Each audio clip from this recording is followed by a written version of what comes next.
7 aboard HMS Sphinx patrolling the waters off Zanzibar and Mozambique. A British sailor carefully removes the shackles from a man who had been chained aboard a dhow intercepted that very night, his freedom restored at last. A young mother in 1969 finds a quiet, practical solution to an ordinary afternoon in the park, resting her baby safely in a trash can while she crochets, captured by Life magazine as one of those small, strange, genuinely human moments.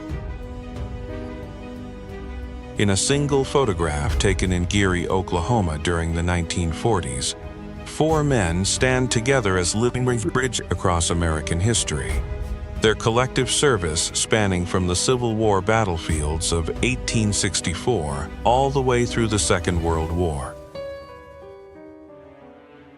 On the docks of Marseille in 1914, a young French boy steps forward to greet Indian soldiers freshly arrived to fight alongside Allied forces, a fleeting, quietly remarkable meeting between two worlds drawn together by the same unfolding war. Recovered from the seafloor off Israel's northern coast in October 2021, this iron sword measuring just under 4 feet long is believed to have belonged to a crusader sailing toward the Holy Land around the year 1100, nearly 9 centuries before its discovery. Over Didcot, Oxfordshire in 1990, British Airways Flight 5390 Captain Timothy Lancaster was partially pulled through a separating windscreen panel and held suspended outside the aircraft for 20 minutes before the first officer safely landed the plane at Southampton Airport. Hamilton Howard Fish, photographed here, was an American serial killer and cannibal who committed at least 3 confirmed child murders between July 1924 and June 1928, and who confessed throughout his lifetime to a haunting and indeterminate number of further crimes. Irina Sendler, who lived from 1910 to 2008, risked everything to smuggle Jewish children out of the Warsaw Ghetto during the Second World War, withstanding Gestapo torture and a death sentence without ever betraying the children she had hidden or the families sheltering them. Gathered in 1927 for the Solvay Conference, these 29 scientists represent one of the most remarkable concentrations of intellectual achievement ever assembled, with 17 among them having already won or destined to receive the Nobel Prize. In April 1945, members of the Dutch resistance allow themselves a moment of open celebration upon hearing that Adolf Hitler is dead. Their relief and joy a quiet testament to the years of danger and loss they had endured beneath occupation. On the 3rd of April 1945, American soldier Ivan Babcock poses wearing an identical copy of the imperial crown of the Holy Roman Empire, discovered in a German cave near Siegen that had served as a wartime storage facility for looted works of art. In May 1922, Robert Todd Lincoln, 78 years old and the last surviving son of Abraham Lincoln, is gently assisted up the steps at the dedication of the memorial built to honor his father in Washington, D.C. On the 22nd of November 1963, the first photograph captures President John F. Kennedy and his wife moments before his assassination in Dallas, while the second shows her seconds after the shots were fired, and Lyndon B. Johnson prepared to be sworn in as president. From the mid-1880s through to the 1950s, horse diving drew crowds who watched horses leap from platforms as high as 60 feet into pools below, a spectacle that was considered a popular and widely attended attraction across that long stretch of American entertainment history. In 1911 at the Magione Canning Co. in South Carolina, photographer Louis Wicks Hine documented 6-year-olds Josie and Bertha and 10-year-old Sophie among the oyster shuckers who began their working day at 4 o'clock each morning. On the Eastern Front in 1916, Jewish soldiers serving within the German army pause amid the brutal realities of the First World War to observe Hanukkah together, a moment that quietly holds the full, unresolvable complexity of their place in that conflict. Mark Hamill and Carrie Fisher share an unguarded moment on the set of The Empire Strikes Back in 1979, two friends between scenes of a film that neither of them could yet know would endure as deeply as it has. On the 6th of April 1972 in Saint-Brieuc, France, photographer Jacques Gourmelin captured the moment when Guy Bermieux, a worker, and Jean-Yvon Antignac, a riot policeman, found themselves facing each other across a demonstration, two men who had once been inseparable childhood friends. Around 1910, a photograph taken at Ellis Island shows an 11-month-old child weighing 55 pounds, one small face among the nearly 12 million immigrants who passed through that station between 1892 and 1954, in search of a life across the water. In Amsterdam in 1947, Hans van Dijk stands trial for treason, a Jewish woman who, during the German occupation, had betrayed at least 145 people, including her own brother, to the Gestapo, and who became the only Dutch woman executed for her wartime collaboration. In 1933, off the coast of New Jersey, Captain A.L. Kahn and his crew hauled from the water a manta ray estimated at 5,000 pounds and spanning more than 20 feet, a creature long feared as a devilfish that was, in truth, a harmless filter feeder. Moore Hall in County Mayo, Ireland, built between 1792 and 1795 and home to generations of one of Ireland's most prominent families, was burned to the ground during the Irish Civil War in 1923 and has never been restored, standing today as a hollow ruin open to the sky. Carved into a sandstone cliff in Afghanistan during the 6th century and standing as tall as 174 feet, the Buddhas of Bamiyan survived for nearly 1,500 years before sustained damage in 1992 and their final total destruction by the Taliban in March 2001. Photographed shortly after liberation in 1945, these emaciated British soldiers, reading a newspaper announcing the atomic bomb while drinking tea, had endured forced labor, starvation, and disease in Japanese captivity, where over 27% of Western prisoners did not survive.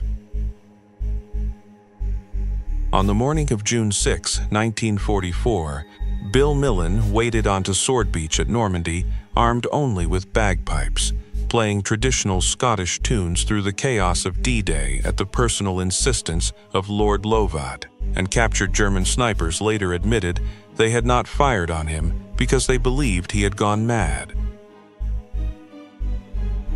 The four daughters of Tsar Nicholas II, known collectively by the acronym ATMA, were photographed here in matching lace gowns and pearls, their youth and elegance offering no shelter from the fate that awaited them when Bolsheviks executed the entire Romanov family in 1918. In 1957, Laika, a stray dog chosen from the streets of Moscow for her size and temperament, was launched aboard Sputnik 2 as the first living creature to orbit Earth, with no plan ever made for her return, and she died within hours from overheating and stress. Photographed in his NYU dormitory in the 1980s, a young Philip Seymour Hoffman was already deep in his studies at Tisch School of the Arts, honing the singular focus that peers noted even then, years before his performances in Capote, Boogie Nights, and The Master defined a generation. Carved into the volcanic terrain of Iwo Jima, The 4th Marine Division Cemetery once held the remains of nearly 7,000 American sailors and Marines, their white crosses and helmet-topped markers standing in silent rows over ground, taken at devastating cost just 5 weeks earlier. On July 24, 1963, 16-year-old Bill Clinton shook hands with President John F. Kennedy during a White House visit, a moment Clinton would later credit as the direct inspiration for his decision to pursue a life in public service, 3 decades before he himself became president. At the Palazzo Braschi in Rome during 1934, a massive sculpted face of Mussolini loomed over the building alongside the word "C," repeated in bold letters. A referendum display that asked Italians to approve one-party rule in a climate where historians broadly agree a free vote was impossible. Selected personally by Muammar Gaddafi beginning in the late 1970s, the women of his all-female bodyguard unit, known as the Revolutionary Nuns, wore desert camouflage and carried assault rifles, and later became the subject of grave allegations from former guards regarding abuse at his Bab al-Azizia compound. Africa's elephant population has collapsed from an estimated 1.3 million in 1976 to approximately 415,000 today, driven by poaching for ivory, habitat loss, and human-wildlife conflict, with forest elephants alone declining by over 86% across the past 30 years. In 1954, a Ford factory worker in Detroit earned around $1.89 an hour, a wage that, bolstered by UAW-negotiated health care and pensions, was enough to buy a home, a new car, and raise a family, a brief post-war window when blue-collar labor could still build a middle-class life. Buried in Denmark in 1370 BC and excavated in 1921, the Egtved girl was between 16 and 18 years old at her death, dressed in a cord skirt and tunic, adorned with bronze rings on each arm and accompanied by a small bark bucket that had once held beer. Installed on the cliffs of Tintagel in 2016 and flown in by helicopter due to its size, the 8-foot bronze sculpture known as Gallows has divided opinion since its arrival, with locals accusing English heritage of prioritizing Arthurian legend over the site's authentic historical identity. A statue of Martin Luther has stood in Dresden's Neumarkt Square since 1885 and remained upright through the Allied bombing raids of February 1945 that killed over 25,000 people, watching the Frauenkirche collapse before it, and watching the same church rebuilt stone by stone in the decades that followed. Photographed by Gertrude Cassibier in 1898, Zitkala Shah, the Yankton, Dakota Sioux writer, musician, and political activist, was captured in both tribal dress and Western clothing, a deliberate framing of the two worlds she inhabited and fought to reconcile throughout her life from 1876 to 1938. In a quiet street in Quebec in 1977, a delivery man navigates a snowy path with bags full of baguettes, a small and entirely ordinary moment that carries within it all the unhurried texture of daily life in that city and that winter.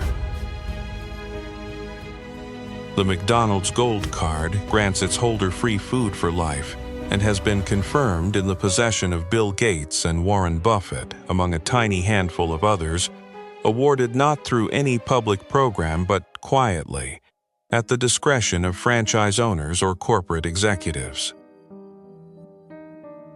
Photographed in 1984 at a refugee camp by Steve McCurry, the girl who appeared on the cover of National Geographic became its most recognized image ever.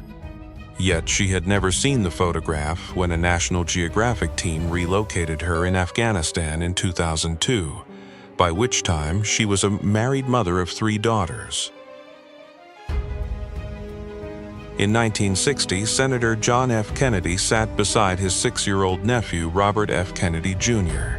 During a campaign flight, a quiet family moment suspended within one of the most consequential presidential races of the 20th century, which Kennedy would win by one of the narrowest popular vote margins in American history. Born in 1900, a person would have crossed 14 years of ordinary life before World War I began. Then survived the Spanish flu, the Great Depression, a Second World War, the Holocaust, Korea, the Cuban Missile Crisis, and Vietnam, carrying the full weight of the 20th century from childhood to old age.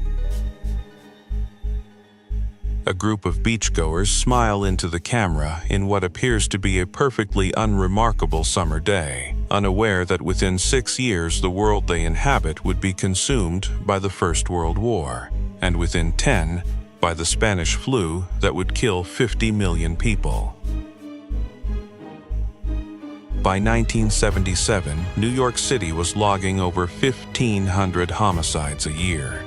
Its subway system had collapsed into graffiti-covered unreliability. The South Bronx was being systematically burned for insurance money, and a 25-hour blackout that summer triggered over 1,600 looted stores and more than 1,000 fires.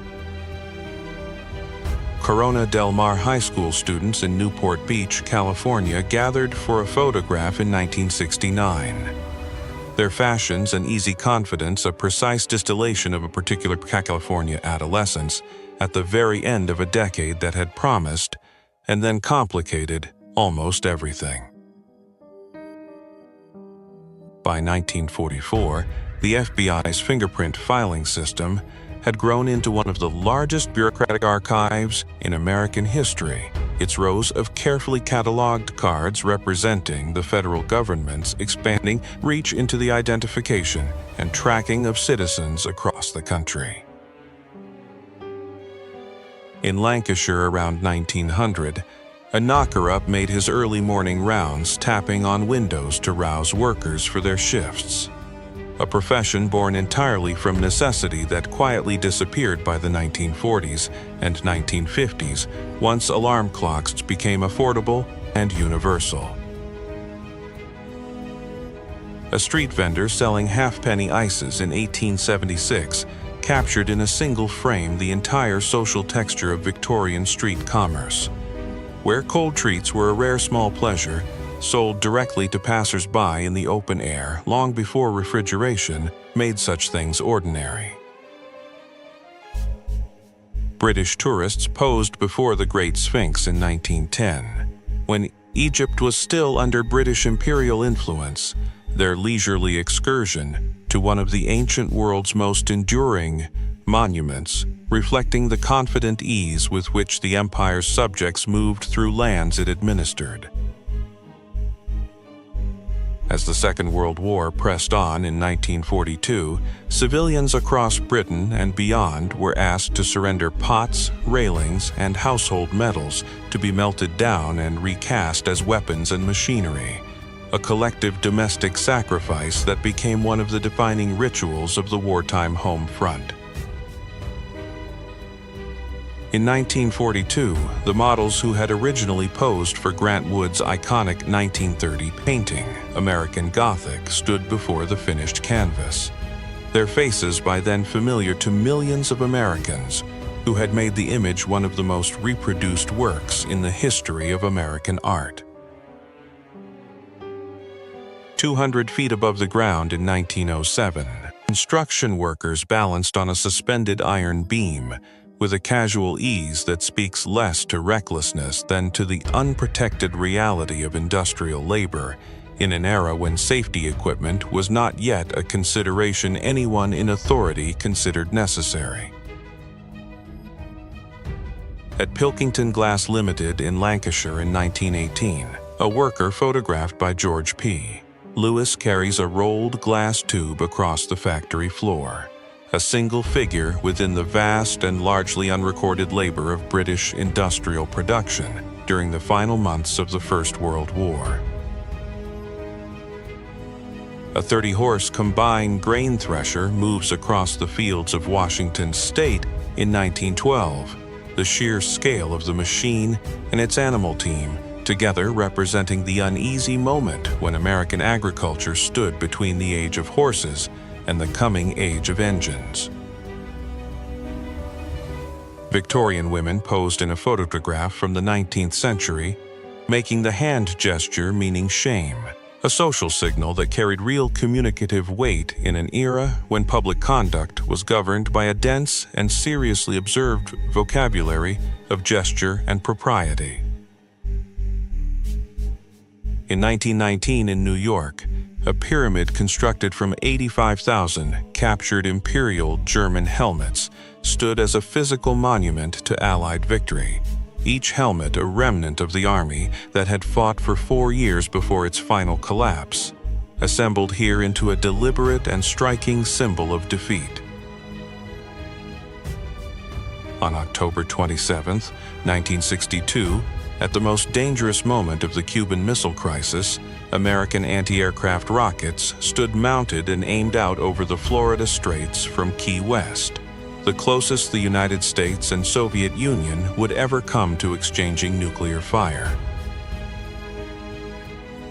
In the 1980s, Alexei Pajitnov, a Soviet programmer working at the Academy of Sciences in Moscow, created Tetris, a game that would cross the Iron Curtain, become one of the most widely played in history, and earn its inventor almost nothing for years due to Soviet state ownership of intellectual property. During the 1949 Tour de France, Italian cyclist Gino Ciardis paused for his bicycle to be lubricated mid-race, a small mechanical necessity captured as a moment of ordinary human effort within one of the most punishing endurance events in the sporting world. Albert Einstein, the theoretical physicist whose work reshaped humanity's understanding of space, time, and energy, was photographed wearing a pair of oversized fuzzy slippers, a detail that gently reminds us that the greatest minds of any era still padded around their homes in comfortable footwear. In the 1800s, wealthy British landowners commissioned portraits of their livestock that deliberately exaggerated the animals' bulk, commissioning artists to paint their cattle and pigs as rectangular, improbably massive creatures, using the sheer painted size of their animals as a statement of agricultural wealth and social standing. Before GPS, Dutch drivers in 1963 could telephone a navigation hotline staffed by operators who would give spoken turn-by-turn directions over the phone before a journey began. A human infrastructure of spatial knowledge that quietly held together a world without digital maps. On February 19, 1912, New York City retired its last horse-drawn fire engine, closing a chapter of the city's emergency services history and marking the final passage of a technology that had protected the city's streets since long before the internal combustion engine made it obsolete. Somewhere on a school bus in the 1980s, children in Halloween costumes fill the seats with the particular contained chaos of a holiday celebrated in transit. Their costumes a snapshot of the decade's popular culture pressed into the narrow aisle of an ordinary yellow bus. A Sami family photographed in Norway around 1900 sits within a way of life that stretched back across centuries in the Arctic north of Europe.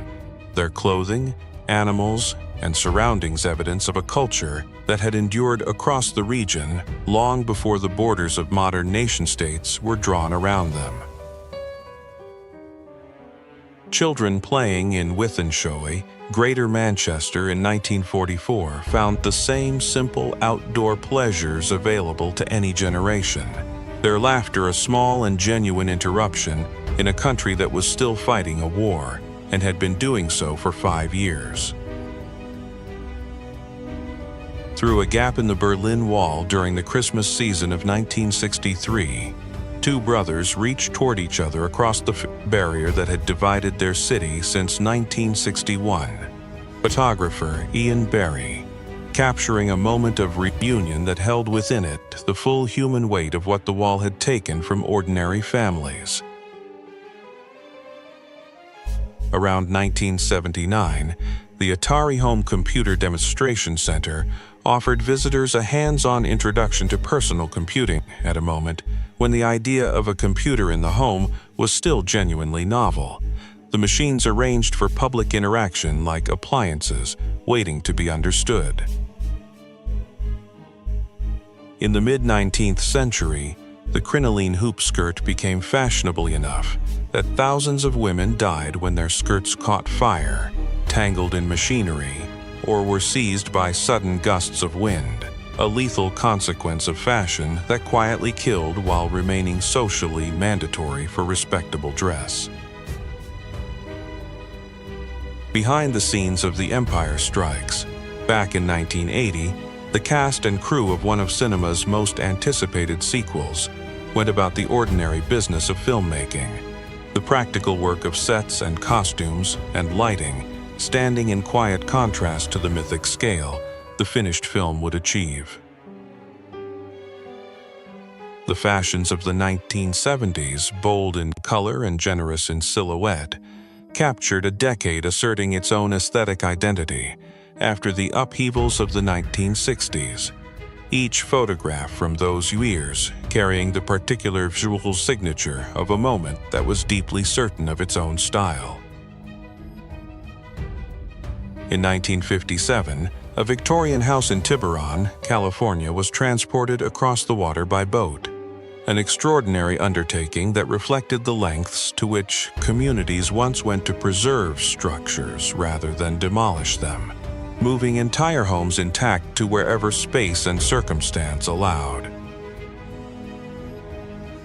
A photograph taken in 1926 shows Sigmund Freud seated beside his mother Amalia, the woman who raised the founder of psychoanalysis in Vienna. Two lives joined across the decades in a portrait that carries its own quiet and unmistakable weight.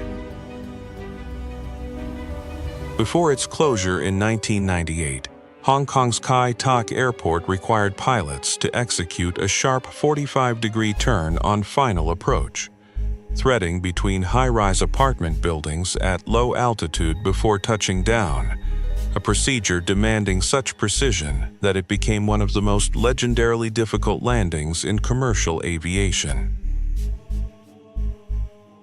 In 1939, photographer Russell Lee documented the oil workers of the East Texas oil field for the Library of Congress, capturing the physical toll of roughneck labor in an industry that had transformed the region's economy while leaving the men who worked it worn and largely unprotected.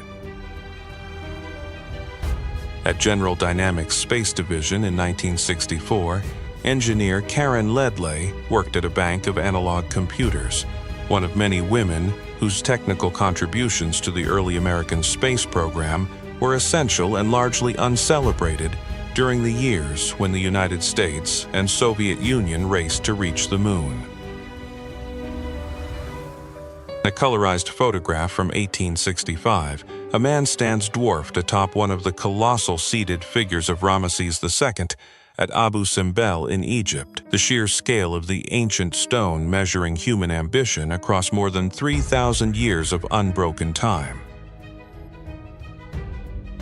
In 1944, Cologne Cathedral rose intact from a landscape of total devastation, its 700-year-old twin spires emerging from the rubble of a city reduced to near nothing by Allied bombing, a survival so improbable that the image of it looming over the ruins became one of the most haunting photographs of the entire war. Introduced by the United States Army during the Second World War, the individual K-ration breakfast pack designed to sustain a soldier through combat conditions, its compact contents a practical, if cheerless, solution to the problem of feeding men in the field far from any kitchen.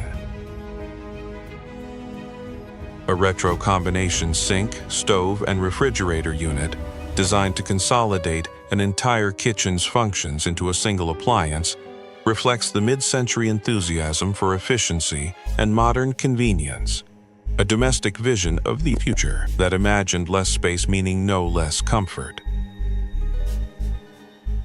The daguerreotype portraits made between 1840 and 1850 capture the oldest generation of people ever to be photographed. Men and women born in the 1700s, and some of whom had lived through the American Revolutionary War, their faces carrying a history that photography had only just arrived in time to preserve.